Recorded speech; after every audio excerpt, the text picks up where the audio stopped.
Hey y'all, welcome back to the channel. Today we're working on something a little different.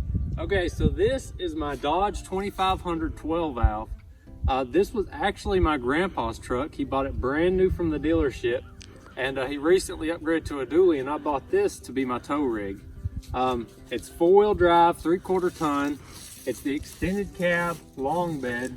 It's got a 5-speed in it, and most importantly, it's got the 12 valve Cummins. So as far as the interior on this truck, it's not too bad. My grandpa actually had the seats recovered in factory material maybe a couple years ago. But one of the common problems with this year of Dodge is the dash. And you can see my dash is just busted to pieces. It's missing chunks and it rattles really bad. My cup holder is broken, and somehow this little piece is broken that surrounds the dash. I've got a tear up here in my sun visor, and then just a few other little cosmetic things. But overall, the interior of this truck is not in that bad of shape. But let me show you what I'm working on today on this truck. Okay, so when I bought this truck for my grandpa, he handed me one of those manila folders. I mean, just full of, every time he changed the oil, rotated the tires, he kept excellent documentation on this truck since new.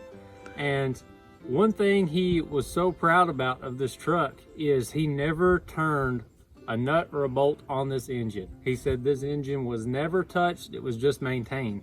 But unfortunately, that means the killer dowel pin kit, you know, the killer dowel, the little dowel and the timing cover down here that's so common to fall out on these 12 valves and fall down in between the gears and you crack your whole cover. It's a big mess for just a little pin. He never put that kit on, or at least he doesn't remember putting it on. So today on this channel, we're ripping the seal off. We're turning nuts and bolts that have never been turned on this engine since new, and we're gonna install a killer dowel pin kit on this 12 valve Cummins. Okay, so this is what I got in my kit. There's the big timing cover seal. This is the dowel pin tab that covers up the little dowel pin. It came with a new dowel pin too, it looks like, but probably won't be using that. And then it did come with actual Cummins seals. There's a couple of little seals in the timing cover I'm gonna go ahead and replace, so that's pretty cool. I need to remove my coolant overflow and my washer fluid, and I need to get this fan shroud out of the way. I think the easiest way to do that's going to be to unhook this upper radiator hose and go ahead and pull all that stuff out, and also probably end up taking this wire loose right here. I think that's my, yeah, that runs between the two batteries. So I got the shroud out, our washer fluid reservoirs out, and the overflow tanks out, and I got the fan and fan clutch off. So here's the coolant overflow. I wanted to show you all this. So it's got a clip there, a little detent there, clip on the bottom, and then a little tab. And the way you take these off, they clip into the fan shroud on the, this is the actually the washer fluid side, and this is the side that one goes on. But you just reach up underneath them and pull them off, but it feels like you're going to break something. The detent is just crazy strong on these. And then here is the washer fluid one, and it looked like it had a little clip or something in it, but I didn't see one. So same thing, it's got detents. These slot in. It's got a little one on the bottom. This one though, you're gonna have 2 wires done hook here, and then your line going to your washer fluid. And then finally, this fan clutch was a pain in the butt. So it's a 36mm wrench. I had to go to the parts store twice to get one. And even though this, so the first one I got, this was wore out. Now this one, this was all wore out. That's how it was when I got it. But I tried several different things, looking stuff up on YouTube to get this thing off. What ended up working the best actually is putting this wrench on this nut and then actually holding the fan with a strap and then tapping on the top of this with a hammer and just easing, pushing it. This is left-hand threads. So just easy pushing it and tapping, and just all at once it broke loose. And that was the easiest and best way I could see to do it. Just trying to muscle it over. This wrench is so bad, it was gonna strip this nut out, and then I would have had a whole nother problem. So we got those off, and next step, I believe this needs to come off, and we need to crack all of these loose on here before we take our serpentine belt off. The tensioner for that is right here, I believe. I wanted to show y'all a neat little tip I saw one YouTuber do. You can use these little straps on the radiator to put a piece of cardboard there. You can take a piece of cardboard, which actually this is the box the kit came in, and slide in there, and that'll keep you from poking a hole in your radiator, damaging the fins or anything. So neat little tech tip. Okay, so next step here, there's a little bolt holding our oil fill tube on right here. We're gonna take that loose, and this screws off. And then you can see that square down here, that's a 3/8 spot for like a 3/8 breaker bar. And that's what gets the tension off our belt so we can pull the belt off. All right, so took that bolt out that holds this clamp on, and then this just breaks loose and unscrews. And you wanna clean, I mean, you can see there's still like dirt and stuff on this. You wanna clean that off so it don't fall down in there. And then right up back behind, there's the bolt that holds this actual bracket on, and we'll go ahead and take that off too so we can get this out of the way. So I got our oil fill tube off. Man, something has been leaking bad for a while. Look at how gunky it is. So those 6 bolts that we went ahead and cracked loose, you just take those the rest of the way out, and that little pulley comes off. Then the 4 bolts back here, we're gonna take those off, and there's a little wire saddle on there to keep in mind. Our crank positioner down here, I'm gonna clean that thing up, and then you need to take a feeler gauge and figure out what the clearance is between it and your damper pulley, and make sure it goes back that way because it is adjustable. All right, so I've got my feeler gauges stacked up here. 50 is what the spec is on this air gap between this. So mine's pretty close to that. This is actually 55 or 56, I think. But when I reset it, I'm gonna go back to 50.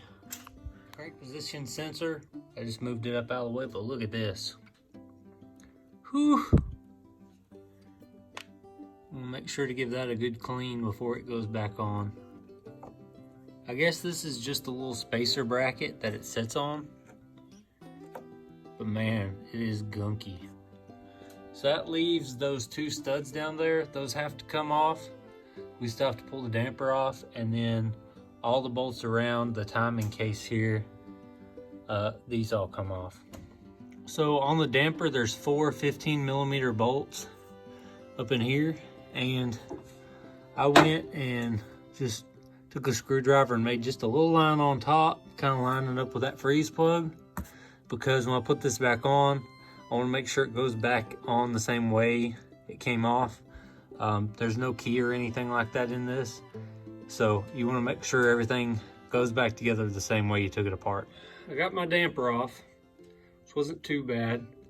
I would recommend kind of rotating and pulling at the same time. It'll just slip right off there, because you can see it's just a tight fit on that little snub of the crank. We're finally to the point I can start pulling out all of these bolts that hold on the timing cover. So there's all the timing cover bolts. There's short ones and long ones, and then there's a short stud and a long stud.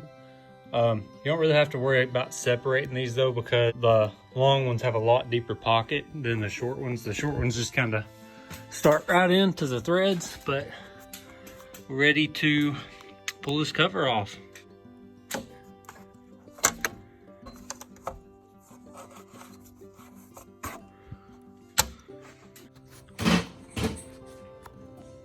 So I've got my timing cover off here. I wanted to show y'all. Right there's the dowel, right above that bolt, and it has wiggled out a little, enough to catch my fingernail on it. So I was looking at this little tab that they send you to cover that dowel pin up with, and it'd go over that bolt hole. I pulled this bolt off right here, and then they send you this socket head to replace that. This actually seems like more of a danger to your engine than the dowel pin was. I mean, this is a big old chunk of aluminum. So I think I'm going to cut the top and the bottom off of this, grind it down, and just make me a thin little tab, because this just seems like a terrible idea. Even with Loctite, this is a big chunk of aluminum to come loose. So I think that's what I'm going to do. I'm going to cut this down and bolt it onto the engine. To it, you know, I got a lot thinner tab, and somebody on here might be watching and saying, man, that was stupid. And maybe it was, but it just seems to make a lot more sense to me to have this little chunk of aluminum in there versus that big giant chunk they sent me. And there's no force on that dowel. We're trying to just prevent it from rattling loose. So I think I'll have plenty of thread engagement with this original bolt. I'm going to degrease it, clean it up, put some good amount of Loctite on it, and souse down on it, and we'll call her good. There it is installed, and it was poking out enough that I had to take a punch and hammer and drive it back in to get that tab to sit down flush against the block. So I got the timing cover all cleaned up. Just degreased it really good. And this is the crank seal we're going to replace. And it comes with this little metal ring on the back, and that's what helps you set the depth of where this needs to be at. It's got this little plastic ring in there too. I think that might actually be to help you install it, but I'm not sure. Also, this little oil-filled tube elbow, it just unscrews out of there. So you just twist it off. Seal in, and you start the seal in here, and then you use this little tool, and it taps it down to depth. So now I'm going to use some of this Permatex the right stuff, put a thin coat on this gasket, and then I'll probably give this one more wipe down, and this will just ensure that we don't have any leaks. Okay, so I've already put my short 10mm bolts back into the timing cover, but you want to clean all these threads up and get all the oil off of them, and then put some of this 242, the blue Loctite, and all these 10mm bolts get torqued down to 18 foot-pounds. And remember that these two studs are going to end up right down there below this pulley, and that's what holds your crank position sensor on. And there's a long and a short. Okay, so I've got my timing cover put back on. All the bolts are torqued down to 18 foot-pounds. I've got my studs back where they go. I'm going to polish the snout where that harmonic balancer goes on. So I'm pretty sure that seal was leaking, because gosh, look at this. Just caked on there. That's crazy. So I've got my harmonic balancer back on, and there's the four 15mm bolts that go in there. Make sure you put Loctite on those, and then you can see my timing mark, and it's moved a little bit. It was lined up with that freeze plug like I started when I took it off. It looks like you're going to need the serpentine belt back on to torque those down to 90, because it will rotate. Once I get that belt back on, I'll go ahead and torque those down. So I got the crank position sensor back on. The slot in your little spacer here is going to go to this side. It's a little bit offset, and then there's this little wire tie clip that goes behind it, and that's what keeps this your wire out of the way. So I set the air gap to 50 thousandths, and it looks good. So next step is to put our idler pulley back on. So it's got the idler pulley put back on. Remember that this lower left one gets the wire saddle. So we need to put this pulley back on, then we can put the belt on and torque these bolts and our dampener bolts down. While we got access, I noticed this line leaking the other day, which it looks like it's been leaking for a while. and it's my high pressure hose for my power steering. So I think I'm gonna go ahead, while that's easy to get to, pop that line off and check that out and see what's going on there. So third trip to the parts store. I've got my new belt.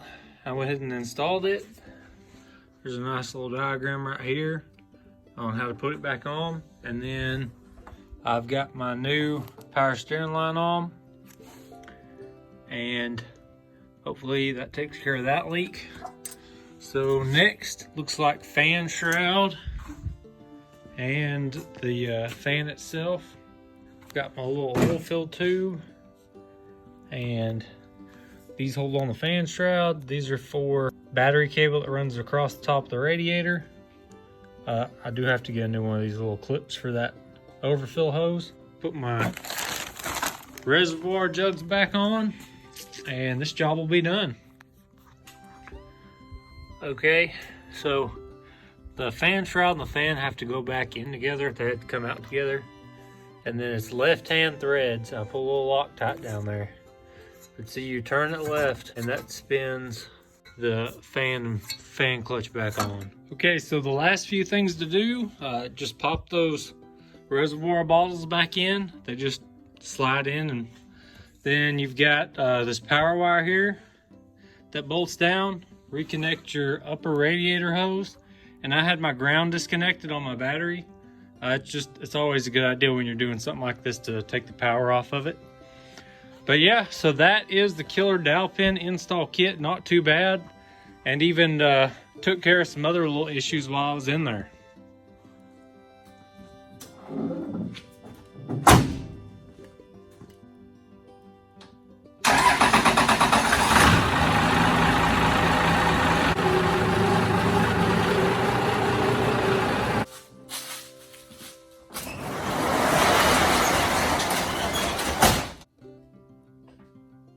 So that's what it takes to put one of these kits on a 6BT Cummins to fix that killer dowel pin issue. So a couple tips that I'd just like to say again: Loctite is your friend, and that wrench trick where you push on the wrench and tap on the top of it to get that fan off, those are the two best tips I've got for this install. It's not that bad. Once you know what you're doing and you have all the tools you need, I could see you doing this job maybe in 3 or 4 hours. So I appreciate y'all checking out this week's video. I hope you enjoyed it, and I'll see y'all next time.